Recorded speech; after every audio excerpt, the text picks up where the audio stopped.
Hello, my name is Kirsten Darrington. I am the director of the Zoo Arts and Parks program, and today I will walk you through the 2019 Tier 1 in Zoological application. So here's a quick outline of what we're going to cover today. First, we're going to look at the ZAP program and specifically a Tier 1 in Zoological overview. From there, we're going to look specifically at the Tier 1 in Zoological application updates. From there, I'm going to show you some screenshots from Zoomgrants from the application itself to give you an exact idea of what you'll be looking at. And then finally, I'll wrap up with some qualifying expenditure worksheet information and tips. As you are aware, ZAP has several different funding categories. The first is Tier 1, then Tier 2, Zoological, and finally Recreation. What you are here to learn about today is the Tier 1 and Zoological categories. Very quickly, this is how you can tell if you are qualified for Tier 1 or Zoological funding. First, you must have a 501c3 nonprofit status. Second, you must meet a qualifying expenditure threshold of $367,200, which was just raised this year by about 3%. For zoological organizations, you must have 75,000 visitors per year and have or be actively moving toward accreditation. 4, you must have an office in Salt Lake County. And then 5, finally, belong to a discipline ZAP funds. You can see a list of disciplines that we fund below. For more information and a full definition of each of these disciplines, you can find this on our website or within the Resource tab of the 2019 application. So if none of these categories fit your organization, you may be more interested in learning about Tier 2 for next year. Okay, so quickly, here's a look at our scoring criteria and our scoring range. So first, our scoring criteria. We look at artistic and zoological cultural vibrancy, that is 30% of your application. We look at public benefit and outreach, that's 20% of your application score. We also look at your governing board, that is 20% of your application as well. And then management and organizational capacity and stability, that is 15% of your total application score. And then finally, we have your financial health score, which is 15%, and this is derived from your qualifying expenditures worksheet. So look at the bottom corner here, you can see this is our scoring scale. We rank our applications, we score them, on a scale of 0 to 7, with 7 being exceptional and 0 being non-competitive. Most Tier 1 and Zoological applicants fall within the 5 to 6 range, which is fantastic. That's what we want to see.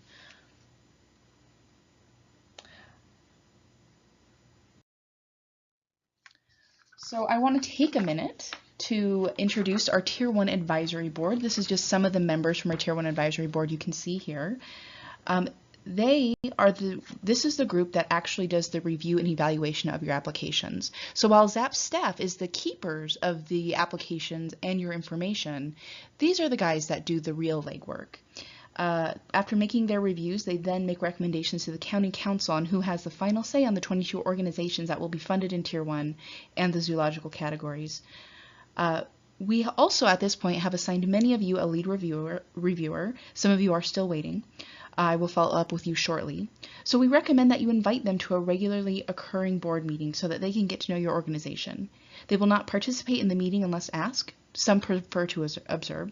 They may also contact you to ask clarifying questions on your application or just schedule a separate meeting altogether. So observations from these meetings are then often presented in our review process, so please make sure you treat these meetings as such. We also recommend that you invite the Tier 1 board to as many events as you'd like throughout your year. You can find the invitation information on the ZAP website under the Tier 1 section, or the Zoological section, and then under the Contractual Obligations tab. Many of you are very good at sending these digital invitations through our online form. This is appreciated as it helps our board members get to know your work as a whole. While I have you here, I'd love to encourage you to engage with us on social media, on our different social media platforms. Follow us, like us, encourage your followers to follow and like us as well. If you want to be highlighted on our Facebook or Twitter accounts, please add przap@slco.org to your distribution list. We like to use this email address to schedule out the activities and programs we highlight on social media. So you also have a greater chance of getting posted if you send us a really great picture along with your information.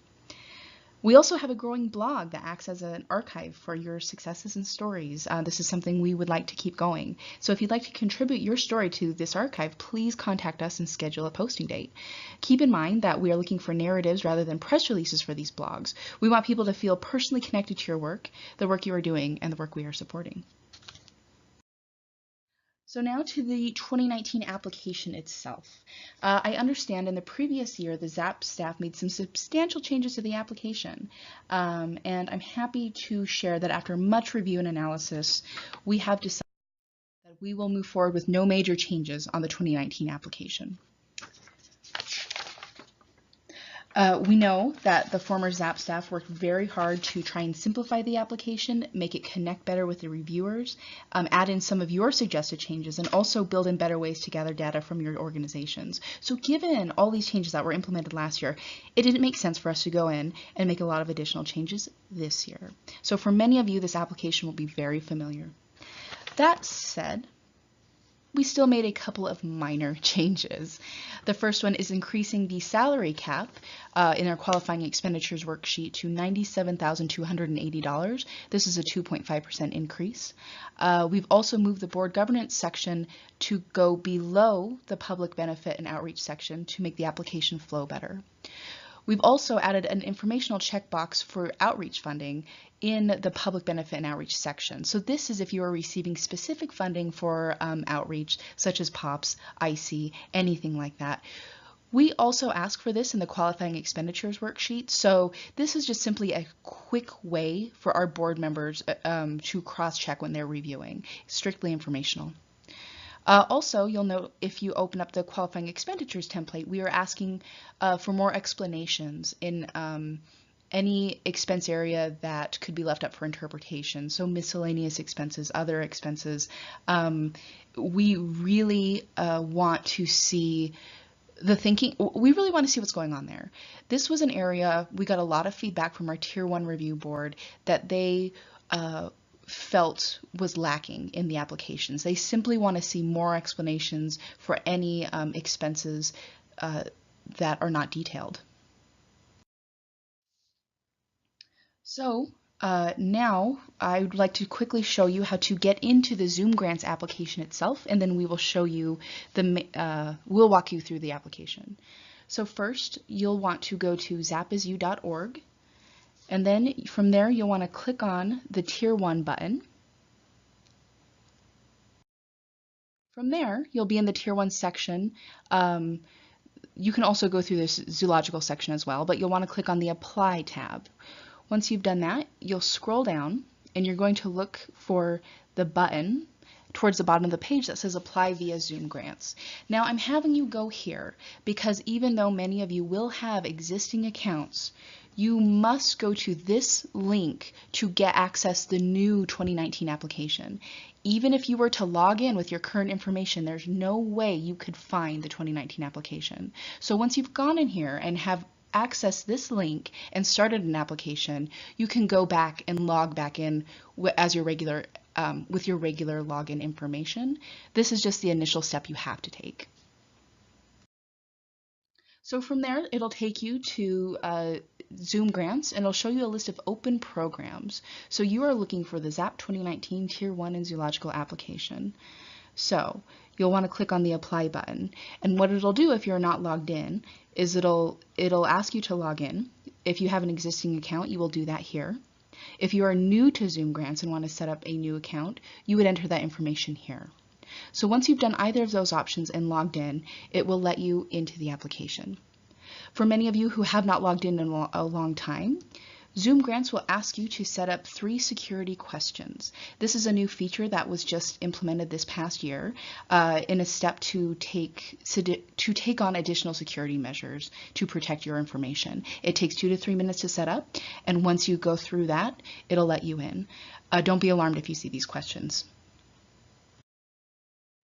So once you've done all of that, you should finally be in the ZAP 2019 Tier 1 and Zoological application.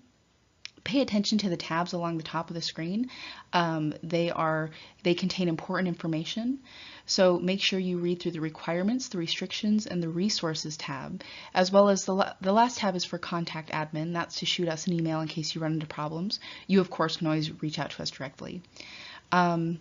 Once you've read through these, I'd actually recommend going through and hiding each section, because this will automatically populate at the top of each part of this application, which can be very confusing when you're toggling back and forth.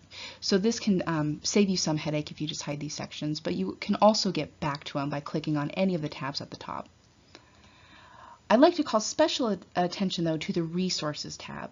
So this is a list of links and attachments that will guide you throughout your application. So you can see here we have the funded discipline definitions link, county district map, which will help you fill out some of your questions. We also have included the Tier 1 review criteria, which I encourage you to review again. We have the financial health criteria, which I encourage you to have the person filling out the qualifying expenditures worksheet review. Then we have a new item, the qualifying spreadsheet instructions and definitions.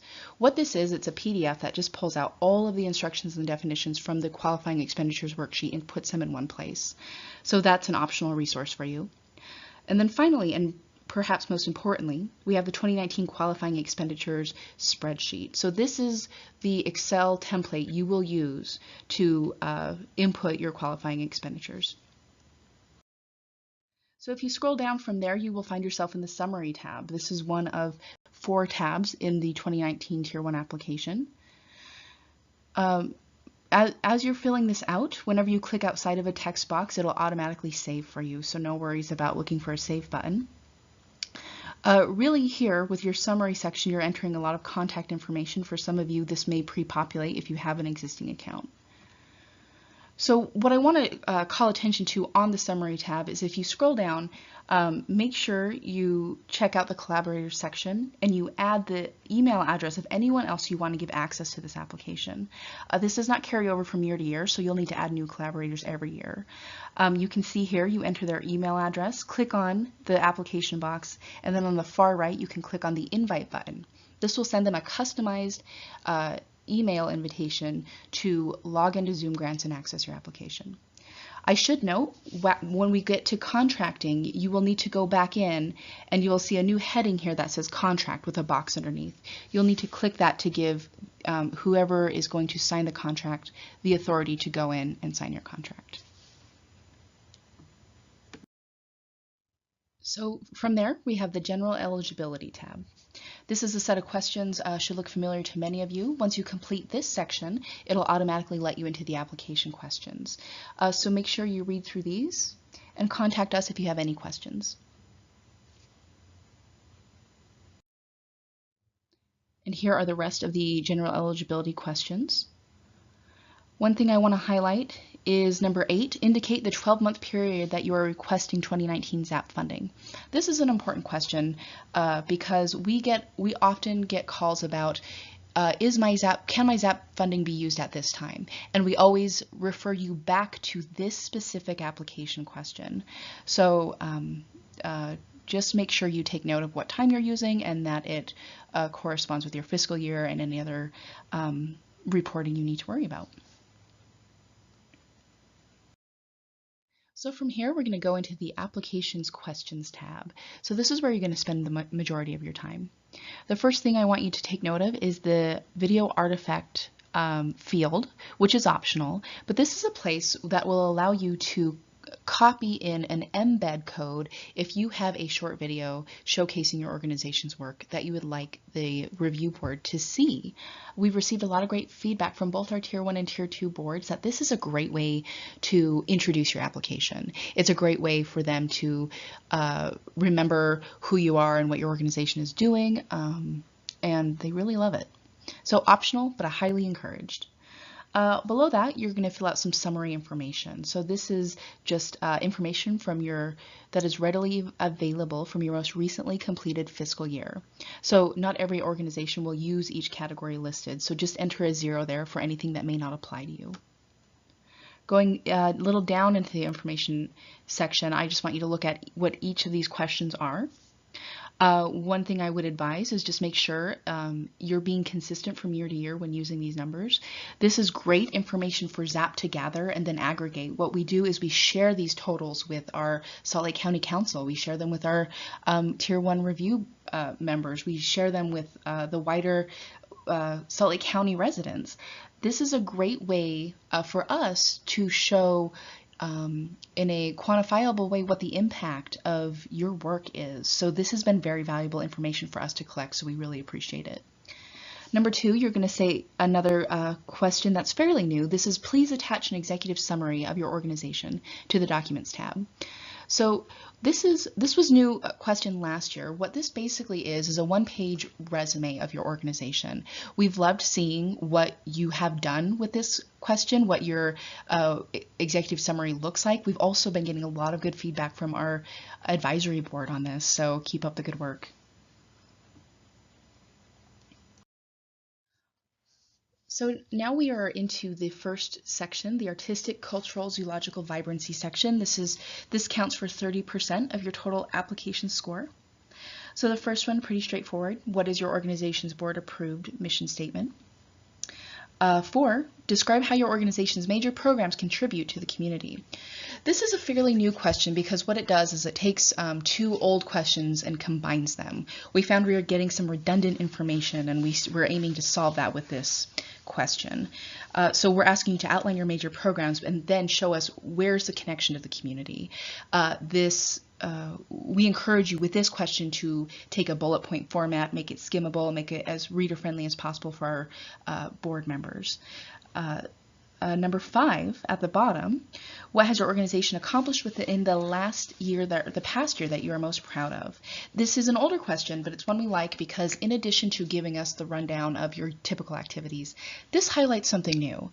This shows us, okay, well, maybe where are you wanting to grow? What was a good partnership that worked out? What was a project that had a really unintended, wonderful outcome that presented new opportunities? This shows us a little more of a glimpse into what your priorities are and maybe how you're wanting to grow. So now we're moving on to the public benefit and outreach section, still located within the applications question tab. This counts for 20% of your application's total score. The first question here, tell a story from the past year of a moment when it was clear that your organization impacted the community. This is a fairly new question for us, and we've been getting some great responses on it. The thinking behind asking this question is it gives us one specific, easily memorable story for us to pair with all of the numbers and the other information we are gathering from you. What this does is it allows us to give a county council member a quick anecdote in addition to the numbers showing the impact of this app works. This helps make your organization's work more memorable and easily recalled for our advisory board members when they're reviewing these applications. This question, a successful answer to this question is really what helps us drive home the specific impact of your organization and the work you are doing. So thank you for the good answers on this question, and please keep them coming. Number 10, describe how your organization is working to expand its services in Salt Lake County. This is a big question, and our goal with this question is really we want to see that you're thinking about this process. Even if it's maintaining your services, maintaining your audience base, why? If you are wanting to expand, are you wanting to identify a specific segment of the population? Are you wanting to branch into a new community, and why? Really, what we're getting at here is we just want to see that you're thinking about this and want to see what you're thinking behind it really is. Number 11, describe one partnership and how it has helped your organization serve the community better. Much like question 9, this is us looking for a specific example. Rather than asking for a list of partnerships, we want to know about one and the story behind it. Because what this does is it tells us, first of all, how you're identifying your partners. Second, what you prioritize when seeking out partners. And third, what the outcome was. So we see this as a bit more of a effective question than asking for just a simple list of partners. And then finally on this section, this is a new question. It's for informational purposes only. Does your organization receive specific funding for educational/outreach activities? So I touched on this earlier. This is if you're receiving POPs or IC funding, things like that. We also ask for this in the qualifying expenditures worksheet, but this is just a quick way for us to cross-check. So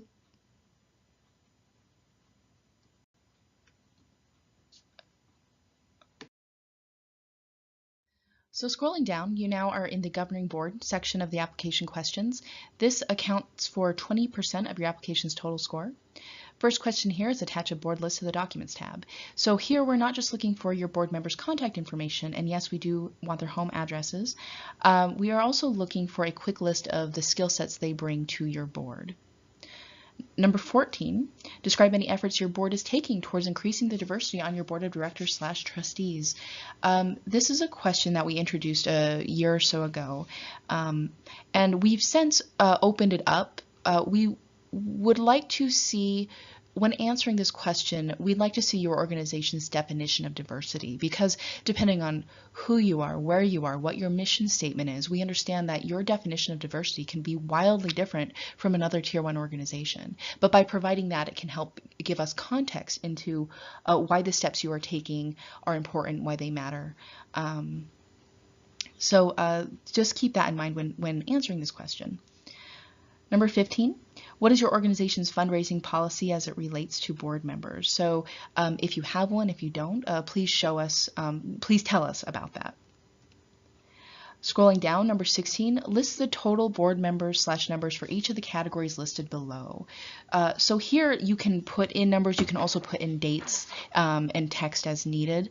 What we've done is, this is a question we have typically asked, but we've expanded it out to ask for more specific information in terms of where are they located within the county, what is the frequency of the meetings, number of advisory board members, if that applies to you. If any of these don't apply to you, just please enter 0. Again, this is one of those questions that really helps give our advisory board members a quick snapshot into how your board operates. Okay, scrolling down a little more, we're getting close to the end. This is the Management and Organizational Stability section. This accounts for 15% of your total application score. First question here, describe your board's succession planning efforts for key staff. Next question, what are your organization's key goals and objectives for the next 5 years? What are your plans for achieving them? This takes two older questions and combines them because we see they really do go hand in hand. And then finally, check the box below once you have attached an organization chart to the Documents tab. So this completes the Management and Organizational Stability section. And also, we get a lot of feedback from our advisory board on these organization charts. Many times, if they are lacking information, if they are incomplete, you can get dinged for that. So please just make sure you're being thoughtful with whatever organization chart you are attaching to this, and then it gives us a complete picture of what your organization is. Finally, we are in the financial health section. So this counts for 15% of your total application score and largely is tied to, again, the qualifying expenditures worksheet. So really we are here just wanting you to certify that you have uploaded the template to the Documents tab. You'll check that box once you've done that. 21, we want you to provide a brief summary of your most recent audited /revenues in the table below. So this would be taken from your 2017 audit. Again, this just gives us a quick snapshot so we can quickly cross-check. 22, check the boxes below once you have uploaded the appropriate financial documents. So these are just helpful reminders for you as you're going through your finance documents and prepping them for the ZAP application. Okay, so now at the very bottom of the application section, we have a couple of evaluation questions. This counts for your evaluation of your last ZAP funding cycle. So number 23, did your organization receive funding through ZAP in 2017? This is informational, just helps us figure out if you need to answer these questions or not. 24, describe the internal and external challenges you faced during the past year and how your organization addressed them. So this question is really the bulk of the evaluation. It can be, you're at the end of the application, I get it can be easy to maybe want to move this quickly, maybe think of it as a throwaway question, but really I encourage you to spend some time on this and really identify what you went through in the year and where and how ZAP funding was used. Finally, describe any related party transactions which occurred in the last year. We put this in your evaluation, but really this is helpful information for us to include when we are evaluating the 2018 application as well. So this is very handy information to have. Again, or typically I should say, anything under $5,000 we don't necessarily worry about, but it's always helpful. Anything over that we want to make sure you're disclosing, and you're disclosing it here. So then the final tab of your 2019 application is the Documents tab. Make sure you're reading through this. You can see the majority of these are in fact required. Please call us if you have any questions about these. Many times if you're missing information here, we may be reaching out to you. So just make sure you review this carefully.